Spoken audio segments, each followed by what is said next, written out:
Good morning, students. Today we will discuss about average and instantaneous rate of reaction. What is difference between the average and instantaneous rate?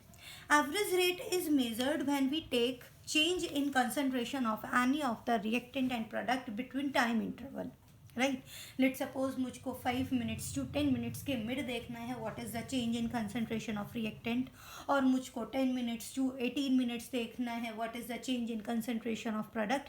When there is a time limitation कि मेरे पास एक particular average time period है, तो उसमें मुझे अगर change देखना है कि क्या रिएक्टेंट और प्रोडक्ट कंसंट्रेशन में चेंज हुआ है, then we will discuss about average rate of reaction. Okay, so average rate of reaction is change in concentration of any one of the reactant or product during time interval. Let's suppose R2P हमारे पास एक reaction है, time 0 पर means initially सिर्फ concentration reactant का होगा, product concentration 0 होगा. जैसा graphically indicate हो रहा है, there are two graphs, one is for reactant concentration and another is for product concentration. First one is for reactant and second one for product. देख करके ही पता लग रहा है reactant concentration is maximum, initially सिर्फ रिएक्टेंट होगा. जैसे जैसे रिएक्शन स्टार्ट होगी, टाइम आगे होगा, रिएक्टेंट कंसंट्रेशन डिक्रीज होती जाएगी और प्रोडक्ट कंसंट्रेशन इंक्रीज होती जाएगी. राइट, अब हमें देखना है average rate of reaction. It may be indicated by either decrease in concentration of reactant और increase in concentration of product within a time interval. Okay, तो हम इसी को कंसीडर करते हैं. लेट सपोज मुझे देखना है, पहले हम बात करते हैं रिएक्टेंट के रेस्पेक्ट में. लेट सपोज कि ये मिनट्स, मैंने 5 मिनट्स में टाइम लिया हुआ है, 5 मिनट पर क्या कंसंट्रेशन है. तो मैं इसे ग्राफिकली अगर देखती हूँ तो at 5 minute concentration value is approx 0.04 mole per litre. Okay, and हम टाइम इंटरवल T2 ले लेते हैं. It's T1. T1 is 5 minutes and T2 is 15 minutes. At 15 minutes, what is its concentration? Reactant concentration 0.02 mole per litre. अभी यहाँ पर जो ये value आई है 0.04 T1 पर है, it's mean it would B C1, और T2 पर जो कंसंट्रेशन वैल्यू होगी वो होगी C2. अब अगर मुझे एवरेज रेट की वैल्यू फाइंड आउट करनी है, तो एवरेज रेट फाइंड आउट करने के लिए मैं क्या अप्लाई करूँगी, minus delta R over delta T is equals to what, C2 minus C1 over T2 minus T1. Means what, initial concentration और फाइनल कंसंट्रेशन में से मुझे पता है कि फाइनल कंसंट्रेशन वैल्यू लेसर और इनिशियल कंसंट्रेशन वैल्यू हायर है, तो इसलिए साइन माइनस अप्लाई करना है जिससे वैल्यू पॉजिटिव आए. और पहले हम बात कर चुके हैं, रेट चाहे वो रिएक्टेंट हो या प्रोडक्ट हो, कभी भी नेगेटिव नहीं हो सकता है. सिर्फ साइन इसलिए शो किया जा रहा है, नेगेटिव साइन इसलिए शो किया जा रहा है because reactant concentration decreases with time. Okay, अभी हमें क्या देखना है, final concentration minus initial concentration over final time minus initial time. इस तरह से हम क्या निकाल लेते हैं, रेट. अब देखिए फाइनल कंसंट्रेशन वाज व्हाट, मतलब T2 पर कितना कंसंट्रेशन है, it is 0.02 and initial concentration is what, 0.04 over T2 is what, T2 is 15 minutes and T1 is what, 5 minutes. Okay, अगर हम इसे सॉल्व करते हैं तो ये सॉल्व करके आएगा 0.02 माइनस, बट हम पहले ही साइन माइनस अप्लाई करते हैं जिससे माइनस माइनस हो जाए प्लस. 0.02 ओवर 10 मिनट्स, ये सॉल्व करके आ जाता है 0.002 मोल पर लीटर पर मिनट.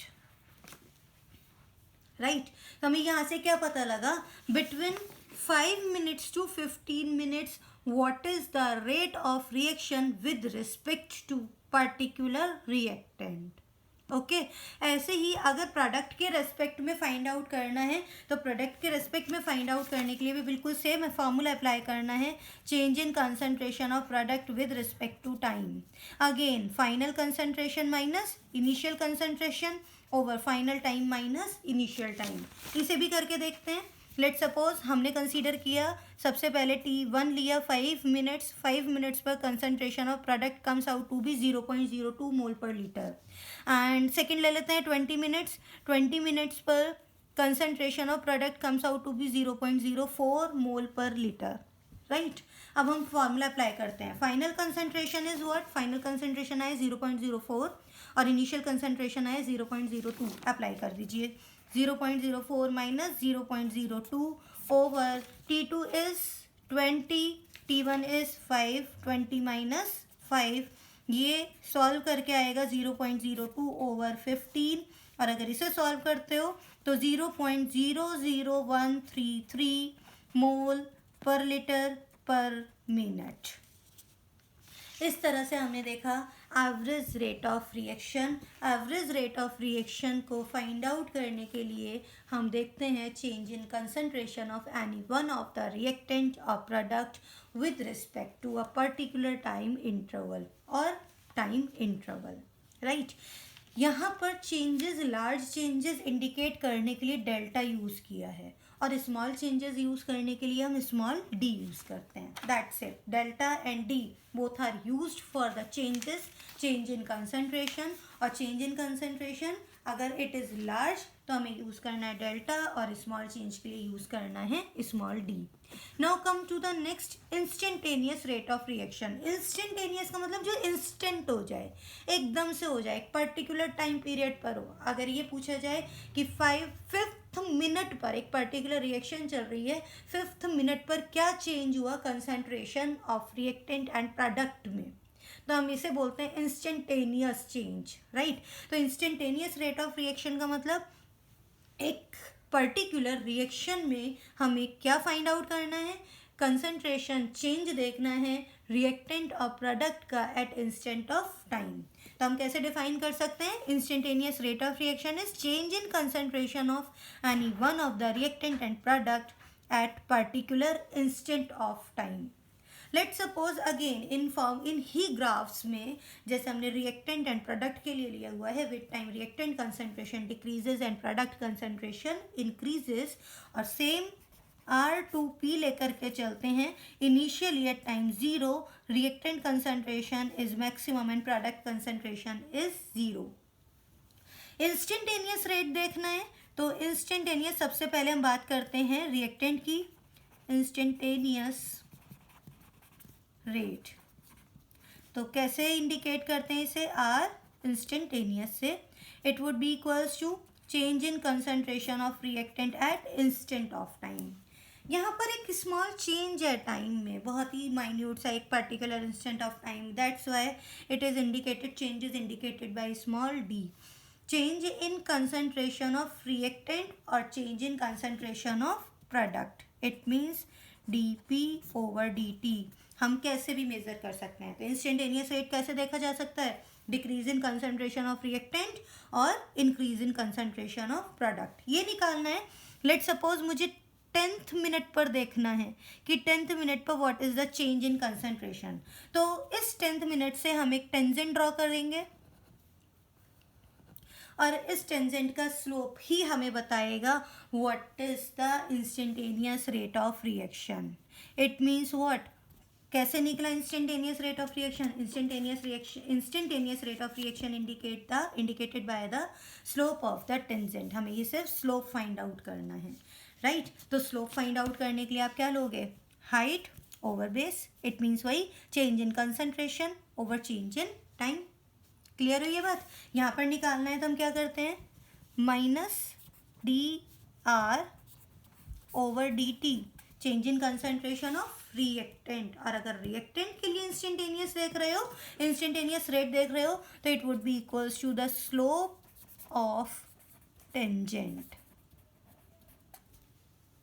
राइट। और स्लोप कैसा होगा, नेगेटिव होगा, दैट्स क्लियर। और अगर यही प्रोडक्ट के लिए देखा जाए, let suppose further for the 15th of the minute what is the change in concentration of product. further क्या करना है, एक टेंजेंट ड्रॉ करना है.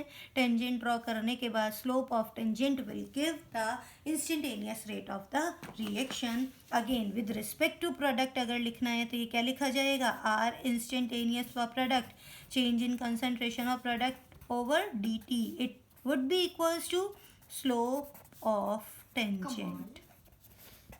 It would be equals to slope of tangent. तो reactant and product दोनों ही cases में इंस्टेंटेनियस रेट अगर फाइंड आउट करना है, एक पर्टिकुलर टाइम पर फाइंड आउट करना है, तो इसको फाइंड आउट करने के लिए टेंजेंट ड्रॉ करके स्लोप ऑफ टेंजेंट ही हमें इंस्टेंटेनियस रेट ऑफ रिएक्शन की वैल्यू देता है. नाउ इसके बाद हम बात करते हैं what are the factors which affect rate of reaction. Right, hand to hand factors भी देखते हैं. What are the factors which affect rate of reaction, ROR. तो first factor is the nature of reactant and product. What is the first factor क्या हुआ, nature of the reactant and product. अब nature of reactant and product means what, वो कैसे ROR को affect करेगा. बिल्कुल करेगा. हमने देखा कि रिएक्टेंट कंसंट्रेशन पर और प्रोडक्ट कंसंट्रेशन पर ROR डिपेंड करती है. लेट सपोज मॉलिक्यूलर, और हम ये सारे ROR फाइंड आउट करते हैं मॉलिक्यूलर रिएक्शंस में. It means moderately slow reactions में, जहाँ पर कोवेलेंट बॉन्ड है और covalent bond breaking and making side by side होती है. याद आ गया ये सब चीज़ें. अब अगर कोई भी रिएक्टेंट ऐसा हो जहाँ पर बॉन्ड्स का नंबर लार्जर हो या फिर बॉन्ड स्ट्रेंथ हाई हो या रिएक्टेंट स्टेबल हो, तो डेफिनेटली वो बॉन्ड ब्रेक इजीली नहीं होगा और रिएक्शन का रेट भी स्लो होगा. It means ROR depend on what, nature of the reactant and product. तो कुछ और फैक्टर्स हैं जो नेचर ऑफ रिएक्टेंट हैं, वो डिपेंड करते हैं फिजिकल स्टेट. अगर फिजिकल स्टेट गैस है तो ROR would be maximum, ROR for gas maximum, then liquid and then solid. Definitely अगर कोई भी सॉलिड स्टेट में रिएक्टेंट होगा तो सॉलिड को सबसे पहले लिक्विड में कन्वर्ट होना होगा बॉन्ड ब्रेक होकर के, और लिक्विड फिर गैस में कन्वर्ट होगा. और अगर कोई भी रिएक्टेंट ऑलरेडी गैसियस फॉर्म में है, it means ROR will be higher. If states की बात करें, फिजिकल स्टेट्स की बात करें, तो फिजिकल स्टेट में अगर कोई भी रिएक्टेंट गैसियस स्टेट में है तो definitely ROR would B high. Next stability की बात करते हैं. जैसा मैंने अभी आपको बताया स्टेबिलिटी, अगर रिएक्टेंट स्टेबल है तो रेट ऑफ रिएक्शन लेसर होगा. It means ROR inversely proportional to stability of reactant. किसकी इन्वर्सली प्रोपोर्शनल है, स्टेबिलिटी ऑफ रिएक्टेंट. और we can say ROR is directly proportional to stability of product. Reverse हो जाएगा. अगर reactant की stability के inversely proportional है तो डेफिनेटली प्रोडक्ट की स्टेबिलिटी के डायरेक्टली प्रोपोर्शनल होगा.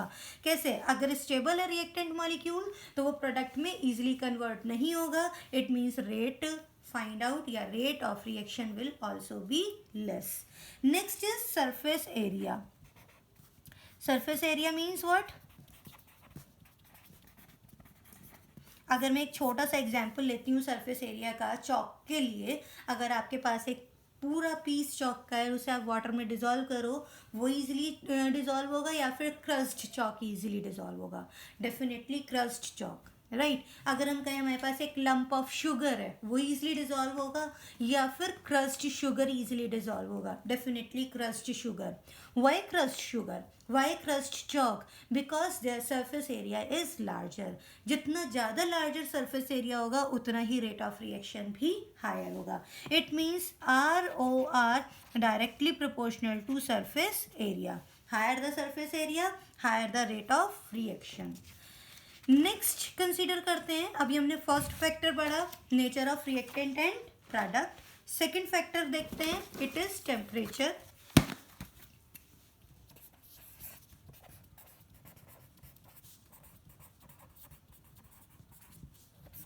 डेफिनेटली जब हम टेम्परेचर इंक्रीज करते हैं तो रिएक्शन रेट इंक्रीज होता है। क्यों? क्योंकि टेम्परेचर बढ़ाने पर रिएक्टेंट मॉलिक्यूल्स के मिड कॉलिजन्स बढ़ जाते हैं और एक्टिवेशन एनर्जी डिक्रीज हो जाती है।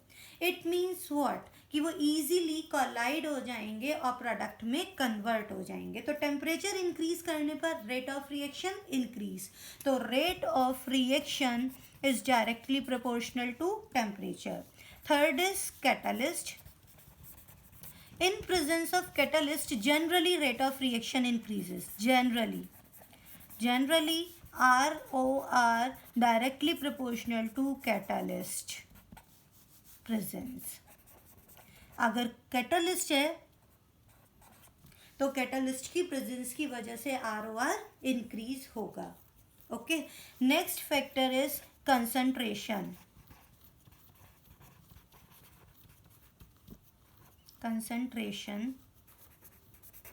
of reactant।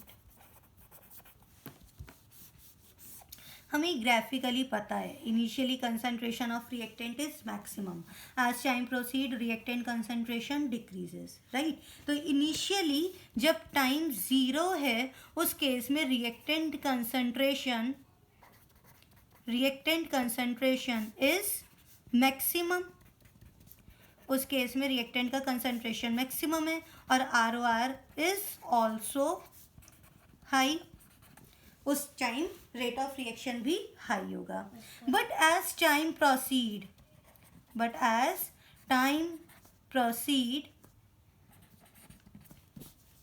और रेट ऑफ और you can say reactant concentration decrease, जब रिएक्टेंट कंसंट्रेशन डिक्रीज होगा तो ROR will further decrease.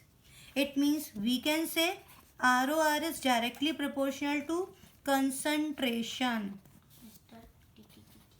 ROR is directly proportional to what? Concentration. Gaseous reaction, अगर ये तो मैंने एक सिंपल कंसंट्रेशन एक्वस के लिए बात किया है। देखिए क्या बोला, initially reactant concentration is maximum, लेकिन जैसे जैसे टाइम आगे होगा रिएक्शन प्रोसीड होगी, रिएक्टेंट कंसंट्रेशन कम होती जाएगी और रिएक्टेंट कंसंट्रेशन कम होने पर रेट ऑफ रिएक्शन भी डिक्रीज होगा। It means rate of reaction is what? Directly proportional to concentration of reactant, right. लेकिन अगर यही हम गैसियस रिएक्शंस की बात करते हैं, क्या होता है in case of gaseous reaction? Gaseous reaction में हम लेते हैं pressure, ROR further directly proportional to pressure. Why? अगर हमने प्रेशर इंक्रीज किया तो प्रेशर इंक्रीज करने पर वॉल्यूम डिक्रीज होगा अनडाउटेडली। लेट सपोज हमारे पास गैस ले रहे हो तो किसी ना किसी क्लोज्ड वेसल में लोगे, राइट। यहाँ पर कोई भी गैस मॉलिक्यूल्स है। अब क्या किया आपने? इसका प्रेशर इंक्रीज कर दिया। अगर प्रेशर इंक्रीज कर रहे हो तो नाउ पिस्टन मूव्स इनवर्ड, और जब इनवर्ड मूव कर रहा है प्रेशर इंक्रीज करने पर तो वॉल्यूम डिक्रीज हुआ। पहले वॉल्यूम कंप्लीट था, अब वॉल्यूम हाफ हो गया या लेस हो गया। वॉल्यूम डिक्रीज होने पर मॉलिक्यूल्स का नंबर तो सेम है, number of molecules of gas वो तो चेंज नहीं हुआ। It means number of molecules per unit volume increase, मतलब जो पहले इतने वॉल्यूम में प्रेजेंट थे अब वही गैस मॉलिक्यूल लेसर वॉल्यूम में प्रेजेंट हैं, और लेसर वॉल्यूम में प्रेजेंट होने की वजह से number of effective collisions increase. मतलब वो मॉलिक्यूल जो पहले इस वॉल्यूम में थे कोलाइड हो रहे थे, लेकिन अब लेसर वॉल्यूम में है तब कोलाइड हो रहे हैं। तो लेसर वॉल्यूम में जब कोलाइड होंगे तो वो कोलिजन्स मोर इफेक्टिव होंगे, और मोर इफेक्टिव कोलिजन्स का मतलब है मोर प्रोडक्ट कन्वर्ट होना। It means rate of reaction बढ़ जाना। तो ROR is directly proportional to pressure. Rate of reaction किसके डायरेक्टली प्रोपोर्शनल है? प्रेशर के डायरेक्टली प्रोपोर्शनल है। Next is exposure of sunlight. Fifth is exposure of sunlight. What means? There are so many reactions which do not take place in dark. Which takes place in presence of light. जैसा कि आपने पहले भी पढ़ा होगा, हमने पढ़ा है हेलोजिनेशन ऑफ एल्केन। अगर मीथेन का हेलोजिनेशन कराया जाता है, क्लोरीनेशन कराया जाता है, तो it takes place in presence of light. अब लाइट क्या करती है? लाइट के फोटॉन्स इन मॉलिक्यूल्स को अपनी एनर्जी प्रोवाइड करते हैं, and by these energy their activation energy will high increases, or they will convert, means reactant will convert into the product। क्या मतलब हुआ कि सनलाइट की प्रेजेंस में कुछ रिएक्शंस जो डार्क में नहीं हो सकती हैं, सनलाइट की प्रेजेंस में होती हैं। तो सनलाइट का काम क्या है? फोटोन के फॉर्म में इन रिएक्टेंट मॉलिक्यूल्स को एनर्जी प्रोवाइड करना और प्रोडक्ट में कन्वर्ट करना। तो ये तो था factors which affect rate of reaction. तो कौन कौन से फैक्टर्स पढ़े हमने? Nature of reactant and product. Nature of reactant and product में हमने क्या क्या देखा? फिजिकल स्टेट, अगर कोई रिएक्टेंट गैसियस स्टेट में है तो उसका ROR मतलब rate of reaction in gaseous state will be higher in comparison to liquid and in then solid. Stability, अगर रिएक्टेंट मोर स्टेबल है it will not convert into the product easily, it's mean ROR will decrease. तो हम क्या relation ले सकते हैं? ROR is inversely proportional to stability of reactant. Next is surface area, जितना ज़्यादा सरफेस एरिया होगा उतना ही रेट ऑफ रिएक्शन हाई होगा। Next is temperature, rate of reaction is directly proportional to temperature. Temperature increase करने पर rate of reaction बढ़ जाता है, इफेक्टिव कॉलिजन्स बढ़ जाते हैं और जो रेट को इंक्रीज करते हैं।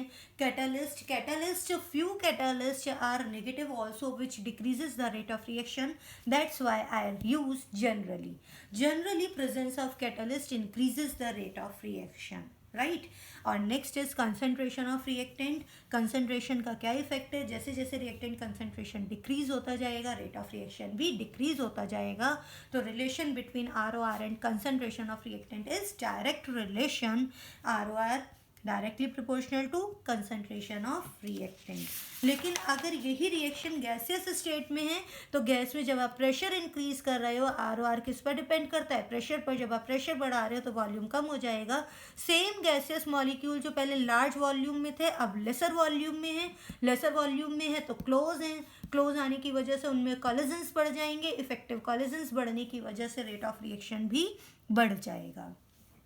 और next is exposure to sunlight. There are few reactions जो डार्क में नहीं हो सकती हैं, लाइट की प्रेजेंस में होती हैं, because light photon provide energy to these reactant to convert into the product. अब आगे की बात करते हैं नेक्स्ट वीडियो में। बाय।